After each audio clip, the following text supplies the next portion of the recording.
As promised, here's the interview I did with Jake from OneHive earlier this week. Sat down for about 45 minutes, had a great chat, lots of catching up to do. This is one of my favorite interviews that I've ever done, and I hope you guys will get as much out of it as I did. Total blast. Thanks again to Jake for joining me. And now, here it is.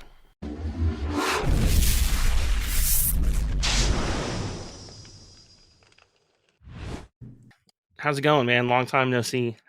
You've been away from Clash for a while, but I joined Clash at a time where you were probably one of the biggest names out there making content. And I thought it'd be interesting just to reach out and talk to you a little bit about those days. Yeah, I mean, I don't know if I was ever one of the biggest names making content, but yeah, I mean, I'm glad to be here, All man. right.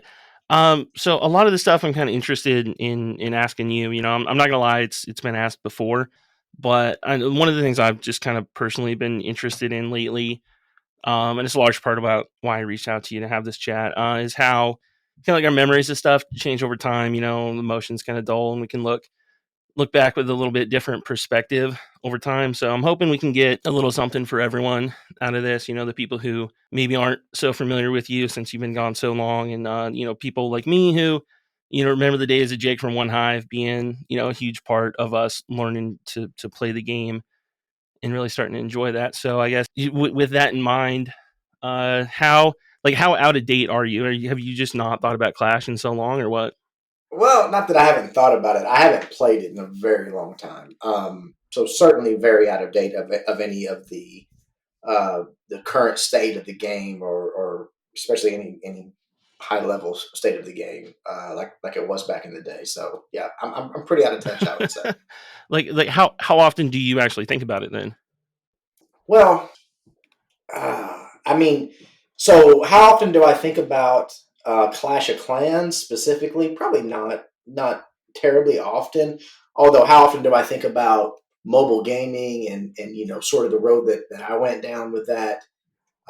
Pretty often still. Pretty often. I mean, it's something that still I feel like it was what I was meant to do, and I'm not doing it on like as a day to day basis. So pretty often in that context, but Clash specifically, like, do I think about what could have been with that? No, not so much as far as like that particular game, if that Yeah, makes so do sense. you miss more like the game, the community, or are you missing more of, you know, doing the content side of it? Both. I do miss the community. I think it was a lot of fun while it was fun.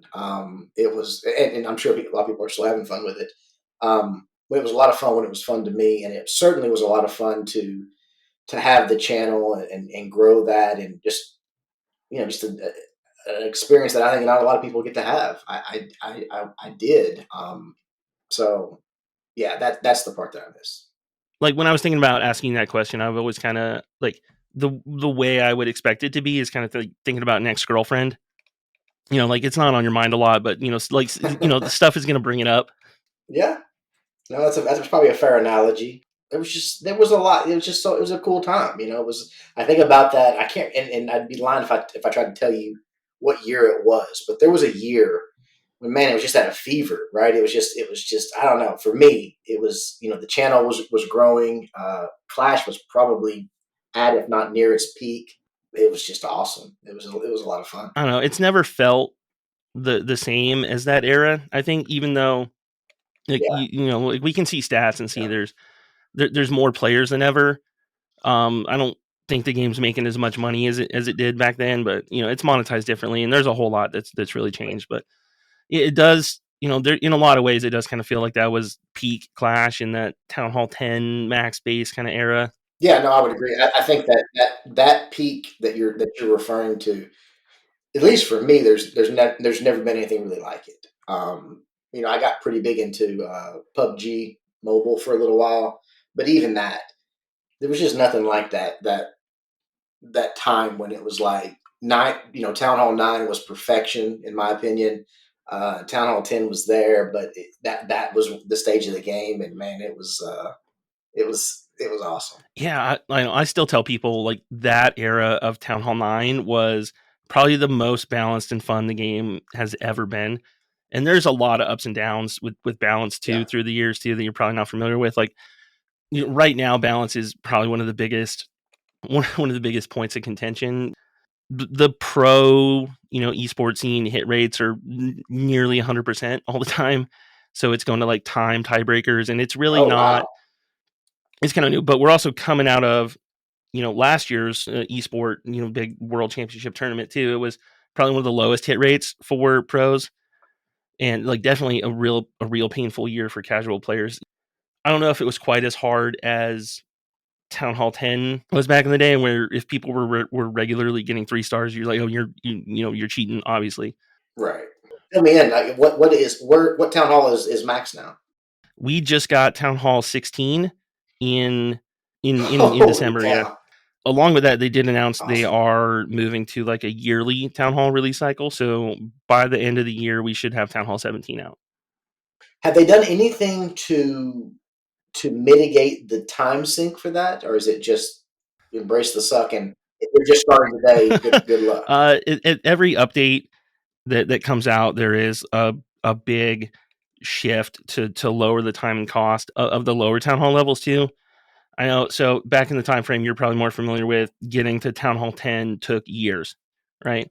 And if you wanted, Yeah, yeah, hundred hey, percent. Yeah. if I reignite your interest in Clash right now, you could be a mid level Town Hall 10 in a couple months.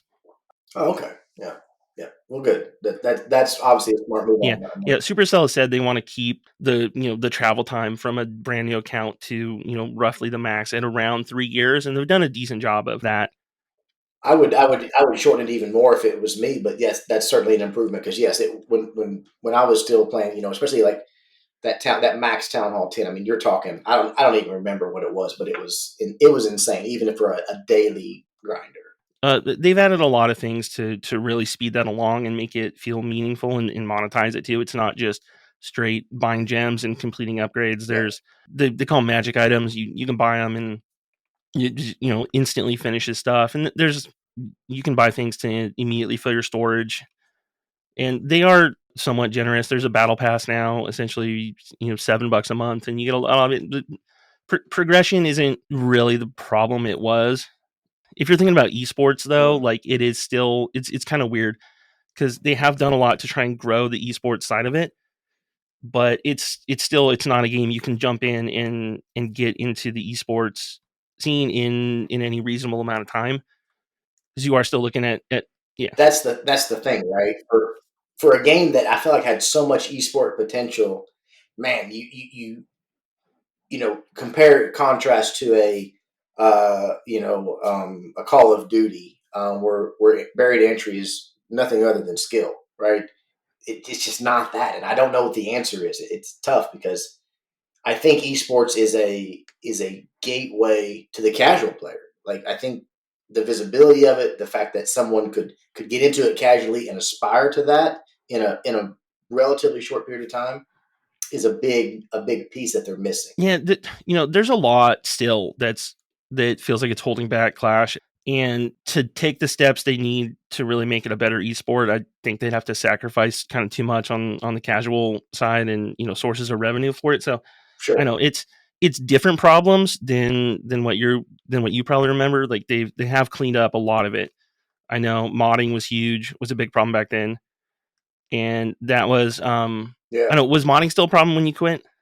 Oh yeah, for sure, for sure. Uh, the Yeah, it problem, wouldn't have the been too problem. long after you quit that they really kind of knocked it out, and it really hasn't been a huge problem since. There was still people using bots to farm, and there still are a little bit, but it's nowhere near the problem. I couldn't tell you the last time I even heard. What did they do? What was the solution? They just started banning people. They finally just got around to detecting it, and huge massive ban Amen. waves. Which is what I wanted back in the day, right? Look, a rule without a consequence is not a Yeah, rule, is what I always said. And if you simply take the step of hey, here's the consequence.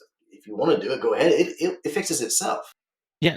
They did give everyone a warning. They said, hey, this is it. This is the big one. In 2 weeks, we are sweeping everyone's account, and if you still have Xmod or iMod on your device, you're done. and that was kind of the end of it for a while. That's so fascinating that they just. I don't know. I don't have no words for that because, like, obviously that's the solution, right? Like we knew back then when I was playing that they could detect it. It's like, why not just ban them? You know who's cheating. Why not just ban them? It fixes it. And there was always like a soft touch to it. It was like, okay, we'll ban a few and see if that fixes it. And of course it does. I don't know. You're blowing my mind a little bit, but yeah. Not modding is still the problem. I say that Supercell being very slow to react and take decisive action on a massive problem in their own game is definitely still the culture of Supercell. There's always some new Sure. huge big issue right now. They're really screwing up with this latest update. And I don't. It's kind of baffling. Even being, I have an NDA now, and it's the creator program, so I get to see them and Yeah. and talk directly with all these people, and I don't know that they get how much they're messing up, and it's frustrating to have these conversations. Yeah. Was that your experience back when you had an NDA? Was just tell them, hey, this is you guys are messing up, and just feel like you're talking to a wall? It was wild, man. When I finally entered that NDA channel, I was like, "Oh man, all right, here, I'm there, and there, I'm going to have some ability to speak, not through my videos and not through my content, directly to the devs and the decision makers." And it was just so far from that that I removed myself. I was like, "No, I'm just not interested in being in this channel." It was very much more just promotion is the way that I think it was they intended it to be. Hey, we're going to let you this group have this early access for the sole reason of promoting the next thing coming, and we'll let you know sort of how you can do that. I would write up massive, well thought out. Hey, here's an issue with the game. Here's what I think would be a great solution for it, and crickets. Maybe a another content creator would comment, but like as far as any communication to the developers, it was obvious that is not what that channel is intended for. So to your question, yeah, I don't think they're interested in what. Okay, let me back up. I have no idea where they're at today. At the time I was involved in it, I don't think they were interested in any feedback or advice on how to curate or edit their releases or decisions. The one that jumps out to me, and I can't remember when you reach out to me on Discord. I can't. I was thinking about this, and I was like, I need the details of what that was, because I think people that played back then would remember. But they were going to release something which it essentially equated to releasing iMod or whatever the other one was into the game. Friendly challenges is what they called it. Yeah. Yeah, yeah, exactly. And it was essentially putting it in the game. And the only time we got that, I say we, I obviously sort of raised a fit, and a few others joined me in that, and got something changed. But aside from that, there was no interest in our input, even from our communities. And that was always my argument. Like, look, myself at the time, whoever else was sort of in that and doing it is like, I'm not telling you what I'm like specifically like what Jake wants. I'm telling you what my community is on board with, and what these 100,000 plus of your players are on board with, and they just didn't. There was no reception to it, so I don't know how it is now, It obviously, but it's a lot better. There's certainly times where it feels like we are told something that's coming, and it's obviously about promotion, the whole creator program. But right, they are a lot more receptive to feedback. They do seek it out when there's new troops or new things being added to the game. They do organize test wars in the developer build and solicit feedback. And interesting. I've seen a lot of balance changes and stuff like that too. But there's other times where it's more if we're commenting on something that's more of a business decision. I think that's when it's crickets too. But if it's a gameplay thing or relaying concerns of players, they're a lot more receptive to it now. Well, look, and I guess maybe I think when you reached out to me on Discord, it was more like, is anything changed in my thought process on things? And look, they're a business; they're in it to make money, and I get that. And so when it comes to the business side of things of what they can and can't do, I understand that. what I always wanted and I felt like was lacking, and what I hope to, change was like at least let there be a discussion, right? I'm not saying the answer has to be yes every time. I'm saying like hear the community. Let's talk about it. Like, tell us why, for the I guess the big one for my deal, tell me why you can't just do what they inevitably did, ban all the cheaters. I know who they are. You know who they are. Why can't we fix it? Like that conversation just it was like it couldn't happen. And I just never understood that. The biggest comparison I can draw to is I don't know if account theft was a big issue back then. I don't remember if it was or not. It definitely was happening. Well, when they were buying and selling accounts, I think that was happening Yeah, quite a yeah, bit. and that's always been intermixed with it, and how that's how they kind of kick the can down the road too, is saying it's not as big a problem as all y'all are making it out to be. It's the most of the people who are complaining are people who have bought or sold accounts in the past. It's not a huge theft problem, but like the more and more time passed and the more people it was happening to, it finally came to a head. On Reddit there was huge big people call it protest. I don't know if that's the perfect word for it, but it was a huge push through Reddit to finally get it addressed. And now there's something akin to two-factor authentication in the game for your accounts. It's a decent solution, but it took years of complaining to get it to the point where they finally addressed it too. And it felt like the modding argument all over again too. Like, you guys know there's a problem. Yeah, no, I mean, that I don't know if you remember. You very well may. When I sort of had an exit and then a brief return, just missing it to what we talked about at the start of the conversation. What I missed about it. But when I left, I said I don't feel like I have anything left to give. Right? I mean, what I love about the game is corrupted with this thing, and it's not fun anymore for me. And I'm just tired of the fight. I was tired of the protests to what eventually succeeded. I guess I ran my course and couldn't do that part anymore.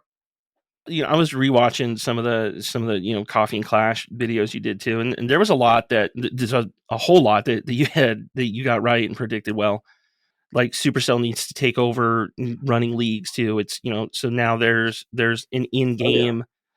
They kind of stole the name CWL, and some people are still salty over that. So it's the clan war leagues now, but for a while that was the route yep, to a world championship, was being the best clan. And now the competitive scene, it's exclusively 5 versus 5 size wars of all max accounts, so it's not mixed town hall breakdowns anymore. There are still a lot of side tournaments too, but it's pretty much all that format. But yeah, Supercell right. taking over that really helped the sport a lot. Obviously, getting rid of modding, now the bigger sponsors are more interested in taking part of it too.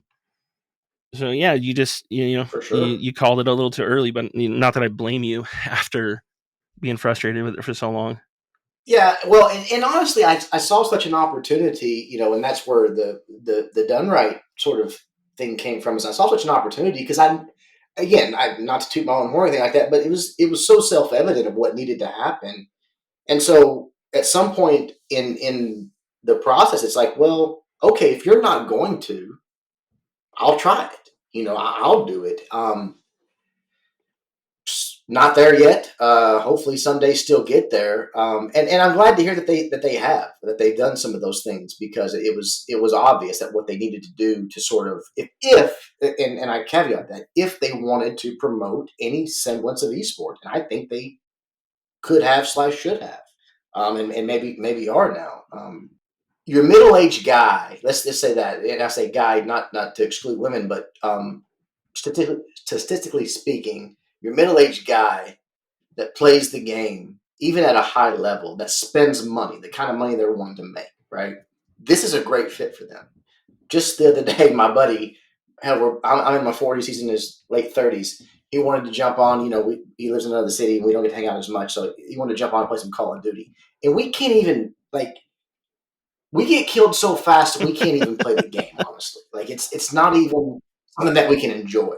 But Clash of Clans, something that I can sit down and do put a little thought to, I can compete in that, even at my age, right? So that is where they had that thing that was different, that was still esports worthy, not not at the level that you're going to see a Fortnite something like that. It would never have been that, but it didn't have to be. You could it was still there and it was special, and they just I don't know they just squandered it. And again, even if they've got it sort of refined to this point, what is there 1/100th of players is what there used to be in that moment, if that, it's that's the frustrating part. Yeah, getting back to the split with Supercell too, I gotta ask you. There's always been like a big rumor, that or speculation that you just got kicked the hell out for being too critical. Is there any truth to that? I don't know. I will tell you, and I think it's probably been long enough. I doubt she even works there anymore. There was a young lady that worked at Supercell.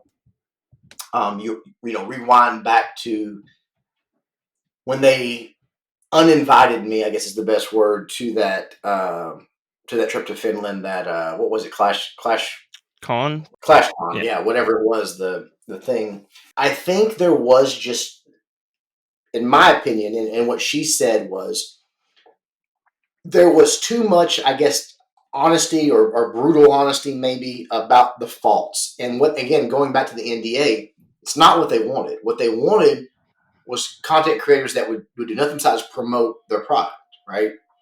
Entertainment. Here's the product. It's great. Oh, let me do 1,000, of this new troop attacking a base. Like that's the content they wanted, and yeah, I think it 100% uh, was something that I rubbed someone the wrong way, and there was no recovery from it. I won't say names because I can't remember everyone's name back then that was involved in it. But then it was funny. I don't know if you remember around the time that Brawl Stars came out. Um, I was talking to, I can't remember who it was at the time that was in the inner circle, that was in the group. And they said, you've got a lot of fans that sort of agreed with you on these things at Brawl Stars, but I just couldn't get behind it. I didn't like that game. I don't know. Yes, I think I just, there's too much constructive criticism. So, I yeah, guess is like the with the answer. power of hindsight, though. I mean, like, would you have done it differently, or you still stand by everything you said? Oh no, no, no, no. I would never. I would never. I couldn't do the other route. And not that I blame anyone that did it or does it. I do not. I don't hold any like, oh, you're a sellout. None of that crap. I just couldn't. I could not accept, because again, it goes back to how great I think it could have been. Um, I just couldn't do it. And no, I would not change anything as far as that goes now. I even understand why, more probably now than I did then. I would do exactly what I did, and hope they reacted differently to. That's kind of how I treat it too. I'm fairly critical in public and in those chats too. I'm always trying to be fair. And I'll let them know when they're Yeah, doing the right thing. But I was just trying to be honest, and maybe it'll bite me in the ass at some point. I don't know, but it will. It will. But look, here's the deal. It 100% will. But here's the deal. Looking back, I also think I was one of Clash of Clans' biggest cheerleaders. Maybe that's not how people remember it, but I certainly feel like that's where I was at because I love the game. I mean, it was self-evident that I loved the game, and again felt passionately about it, and opened up. I had so many people tell me, "You, this game was nothing more than a toilet game to me," until I found there was so much more to it, right? And then it became something they were very passionate about. So I feel like I was maybe at times its biggest critic, but also at times its biggest cheerleader, and I wouldn't change it. yeah, I mean that's how people are when they're passionate about anything too.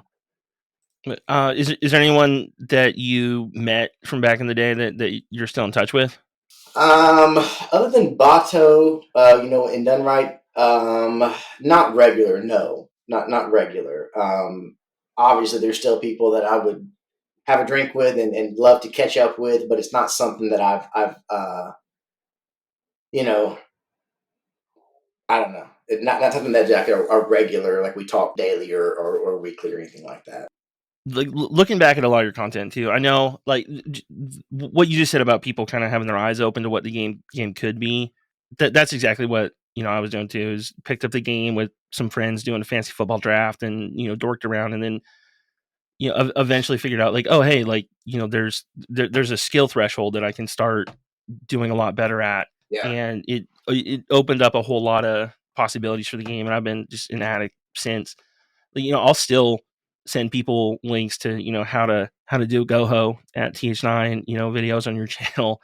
Like there's been a whole lot of change, and there's some stuff that's out of date, but the fundamentals of the game are still the same. There's no one Right. making content like that anymore. There's a huge lack of instructional content from at least from big creators. See, I'm sure there's small channels that I'm unaware of that do a good job, but I know, like I always appreciated that with how you approach it too, just the step by step, what to look for. Yeah, I mean that's it, right? That for whatever reason, I never approached it as well. And you may remember the story, you may not. When I started the channel, I think I was Town Hall 7 or 8. Was in OneHive and obviously OneHive raids, and we were having a lot of turnover. Right at that time, raids were pretty wars were pretty new, and it was Rex. I'll never forget that guy's name. There was a guy named Rex who was sort of running the show at OneHive at the time, and it was like every time someone came into the guild, it was weekly. I mean, we'd have a war. It's like some people didn't show up into their attacks. They're out, new people in. And, most of them were Town Hall 7-ish, things like that. And they're just spamming attacks. They don't know what they're doing. And he was like, look, and right before that, I was making just entertainment. It was here's a few of our raids. Here's a couple of good attacks. Strictly because again, it was a starting out channel for the people that were in OneHive. It was just like, haha, here was our last war. Here's what we did. He said, make a video on a dragon attack so that we don't have to, because again, at the time, there was no group me. There certainly was no Discord. Every time someone came into the guild, we're trying to type out in the game chat, how do you do this, effectively? How do you do this attack? He's like, make a video, show them how to do that so that we can just send this to new recruits, right? Here's how you do this so that we can win wars. And I did it. And then, a week goes by and there's 100 views. And it's like, wait a minute, we don't even have 100 people in the guild. Like, who's watching this, right? Like, where's that coming from? And just expand from there. Like, it was like, obviously there's a demand for this. People want to know, not just see, and love Pat, but not just see Pat do the funny and entertainment stuff, but they want to learn how to get better. Okay, there's a gap, right? And that was where I fit in. I wasn't the funniest or most entertaining, obviously. It was something that I enjoyed doing and saying, hey, and I wasn't even the best attacker, but I could see it and I could understand, okay, here's why this works. There was a need for that. There was a demand for that. And I think a lot of people took a lot of value from it, obviously. There still is a need. I think it's just probably why your name's just always like stayed in my head over the years too. And then beyond just a little bit of nostalgia, but I know like nowadays too, like Yeah. you can watch very talented attackers, but it always feels like it's more just narrating what's happening instead of teaching. And part of me wonders, like paying for Clash coaching is a thing now. So you can go pay, 30 50 bucks for Really? one-on-one time with pros or YouTubers and such. So, like, I kind of wonder if that has to do with why there's less free, training content on YouTube. But I don't know. That's probably beside the point. Well, I don't doubt it. I mean, if you can get paid for it, why give it away for free? Interesting. Yeah. No, that's uh, I think I was always limited on my growth because of that, but I was okay with that. I think I knew I would never be a million plus type channel, but I think that those type of guys that were doing that would have killed for my type of engagement, my type of community. that they didn't have. It was just different. I don't know. It was special. It's something I'll remember. My daughter, she's 9 now. She said, I told her, I was like, I got to go in here. I'm going to do this podcast. She said, "You're doing a podcast?" I said, "Yeah." And she said, "Are you going to get more famous?" And I was like, "No, sweetheart. Daddy's not famous. But to her, I don't know. It was. I guess to her, I was at one point. It was funny. When you meet new people, how does it come up, or how do you explain that that part of your life to new friends? It is. It's wild. Even in my current role, my job, I'm a sales manager at a life insurance company. I've always sort of been in the insurance industry. It comes up at weird times, and I try to explain it to them, and they're like, "What? Like you had you did that?" And I was like, "Yeah." I don't know. But I honestly, I think it's again in a role of sales manager, it's strangely valuable. That teaching aspect, I think, developed a skill to sort of show people how to do something in a break it down step by step fashion. It would blow my mind to get like cold called from Jake from OneHive telling me to try and help my financial planning suck less. Yeah. Suck less. Oh my god. And that's people ask me, and of course it's been forever since anyone's even said that to me.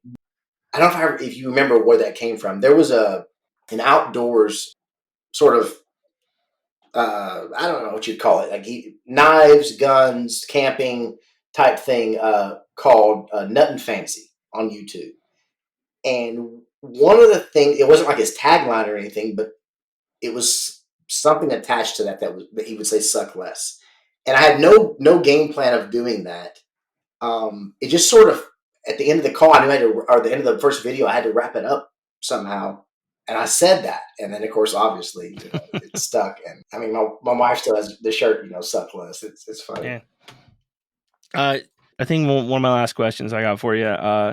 When you look into your content now, like when you look back, is there anything you're particularly proud of, or do you have a favorite video or war or whatever? Wow. And to be perfectly honest, I haven't. Well, I've not. I haven't pulled up my channel, and I don't know. It's been a while.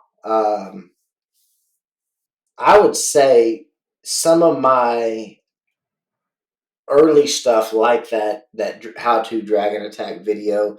I remember even when I was Town Hall 9 or even 10, some of the stuff that people appreciated the most was that lower level stuff, because we forget, we get real competitive and into the end game, and that's not the average No, no, player, not at all. right? And I'm sure in your world right now, Town Hall 16 is not the average player. It's the casual player that aspires to be good, but they're not that esports player. Probably some of that stuff, some of that lower level stuff, I think was the most Hmm. appreciated. All right. Anything else you're just curious about the game that I can answer for you? Well, I mean, yeah, I guess I'm curious as to what is the state of Clash as you see it, as far as one, just the casual community. Are they in a good place? I know it's obviously that they're not at that fever pitch that it once was. Um, how much? I mean, what Clash came out in what year? 2012. 2012. How much longer has it got? How long can they go? It's a pretty impressive run. I know. I mentioned I was watching old Coffee and Clashes, and there was one of your last ones. I think someone had asked, like, when do you think Clash will die, and what town hall, and you had said 15. Man, it's still, I don't know, it's still going strong enough. For a lot of years, like the problems in Clash were, balance and hit rate, and like there wasn't any serious complaints. Like customer support's always been terrible. There was the account theft stuff I was talking about was a big problem, but the game itself was in a really healthy spot. Town Hall 15, okay, well, I'll say Town Hall 14. The opinion coming out of it was that it was way too easy, and then they overcorrected. And Town Hall 15 was a nightmare. um, and then they Yeah. overcorrected again, and now the Town Hall 16 feels way too easy, and just the way everything trickles down through the other town halls. So now all the town halls are fairly easy. Yeah, yeah. Like people are questioning, like where's the challenge? heroes are, king and queen are up to level 95. They introduced pets. So like Wow. here, okay, if you got a few more minutes, I'll tell you all about how heroes are going crazy. Yeah. So Talon Yeah. 14 introduced pets. So each hero has a tiny little sidekick that has a little ability that and you can swap them around. It's kind of interesting, but they didn't get too creative with it. So it just kind of like there was an optimal pairing. So it was essentially just a new little ability for the hero that you Gotcha. never really had to change. Town Hall 15 introduced more Yeah. pets, but it was just way too hard and punishing. And Town Hall 16, again, there's more pets, but the thing they did that everyone is complaining about now is they took the hero abilities and said, okay, cool. Like the Barb King has, when you would hit the ability, it would spawn barbs and he'd do a little rage. So they split that into two abilities, and now you can swap them. So each hero has 4 to 6 abilities right now that you can add on. It's you upgrade those with 3 new resources, and it's just they're adding new hero. It's called hero equipment. They're adding new hero equipment every month, and uh, it's really hard to get the resources to upgrade them, and it's monetized to hell. So it feels like a really huge cash grab, last little dying breath of being a money grabber. And I don't know, like they really need to correct it. I think a lot of people in the NDA program who are being very critical, and it does seem like they're kind of listening. It's just happening really slow. So I don't know, but that's kind of where the state of the game is right Sure. now. Where if they fix that, I think the game is going to be in a pretty good spot. Do you have any concept of player base? How many people are actually active? So like they've never been really public with those numbers, but the um Sure. there are guys who make Discord bots and do some other stuff where they can look through the API and just the massive amounts of data, and we can kind of get a good idea of at least active accounts who are doing things that show up through the API. And there's probably like over 100 million accounts, maybe not people, but it's still big. Wow. Yeah. It's not top in the app store anymore. Like there was those years where it was always number one in the app store, and now Right. it's in the top 20ish still. It's still pulling in hundreds of That's millions of honestly dollars a amazing. year. Yeah, it's amazing. It honestly is. Again, it was, and I'm sure still is one of the best mobile games that were ever made. There's no doubt about it. You got to give credit where credit's due. Did they leave money and players on the table? I don't know. Maybe they monetize it the best way possible. That's I quite think possible. I it's think they exchanged that for some longevity. I think.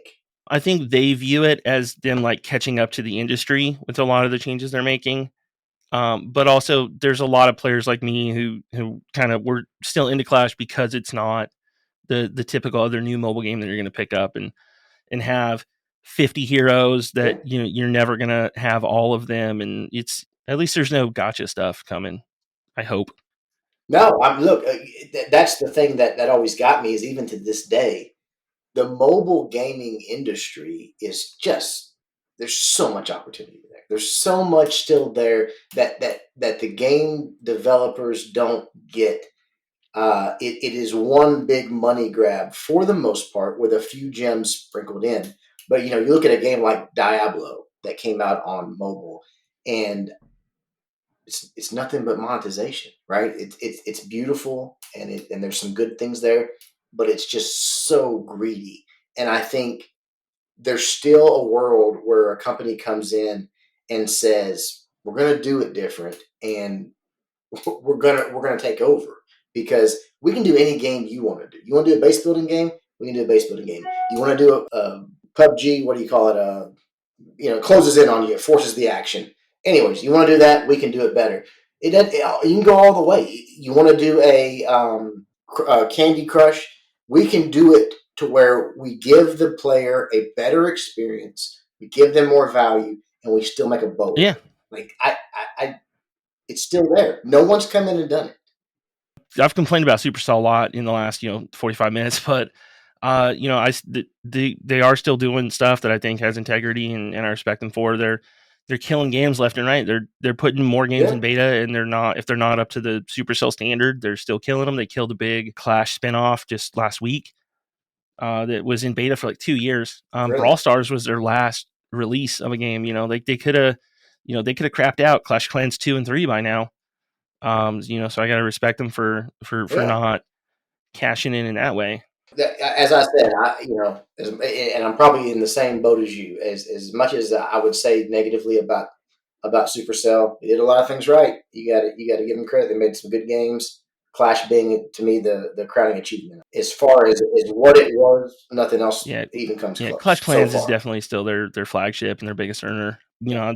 I complain a lot. I'm trying to be more positive, but here I am, doing a Clash podcast. Working for free on Reddit. For I know that yeah, feeling. I know exactly what you're saying. Is that feeling of I've got to just I got to be more positive. I can't be the channel that constantly tells what's wrong.